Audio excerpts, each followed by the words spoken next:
Born on the Lower East Side of New York City into a working-class Jewish family that labored in the sweatshops of the garment industry, the artist William Gropper was an adamant defender of the working class, best known for his satirical portrayals of the elite and powerful and the effects of capitalism and war on American life.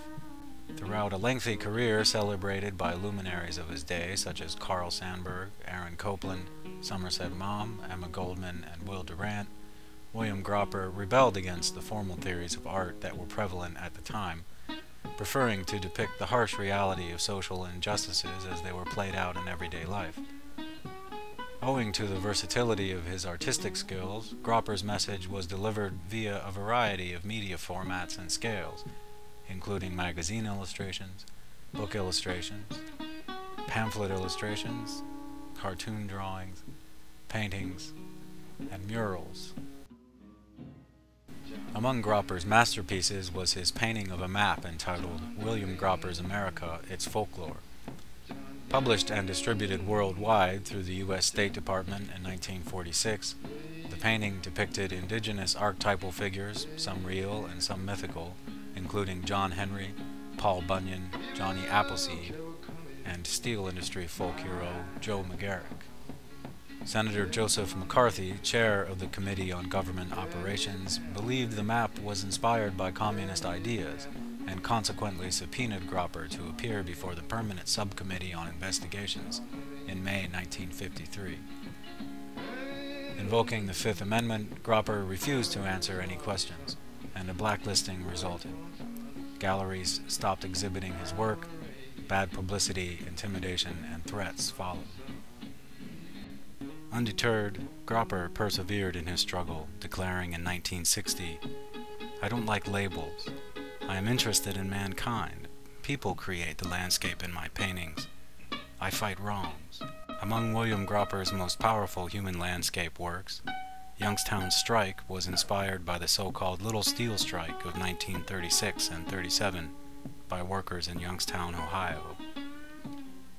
However, the painting itself commemorates the remarkably similar Youngstown Steel Strike of 1916, in which thousands of workers struck for higher wage and improvement of factory conditions. Gropper's painting depicts the chaotic moment immediately after violence between strikers and guards had resulted in the shooting deaths of 3 strikers and dozens of injuries, as the dead workers are lying on the ground and the shocked crowd expresses its outrage at the atrocity. The 1937 strike, which eventually led to the formation of the CIO, also involved violent confrontations with police guards. One clash, known as the Women's Day Massacre, resulted in 2 deaths and many injuries to the strikers and their families. William Gropper was there, and he later published in The Nation the following article and series of sketches bearing witness to the tragic events. Gropper visits Youngstown. Youngstown is bounded on the north by mill owners, on the south by the steel mills, on the east by a dingy section where the workers live, and on the west by more workers' houses. Police and deputies in armed motor cars ride through the city looking for action. Near the entrances to the mills, the striking pickets walk or sit day and night. Not far off stand deputized police armed with guns, clubs, and cartridge belts. One of these deputized policemen is the son of a mill worker who is on the picket line. Open meetings are held every night. Women and children, as well as the strikers, attend these meetings.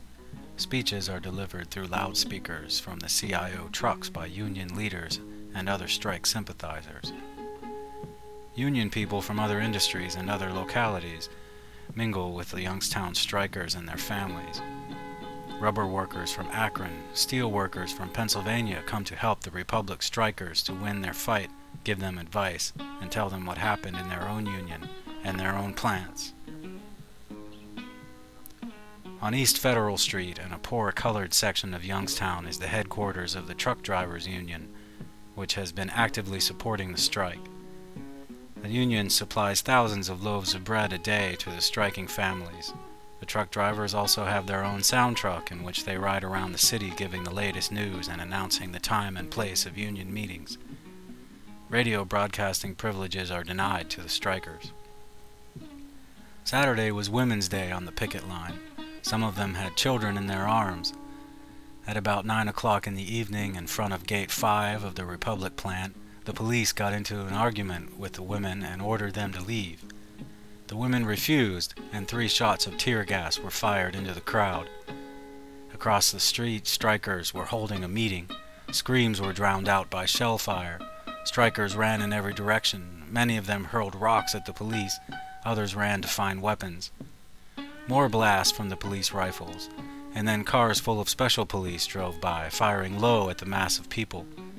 Tear bombs were thrown into nearby houses, and women and children came running out with tears in their eyes, choking and looking for a place to hide.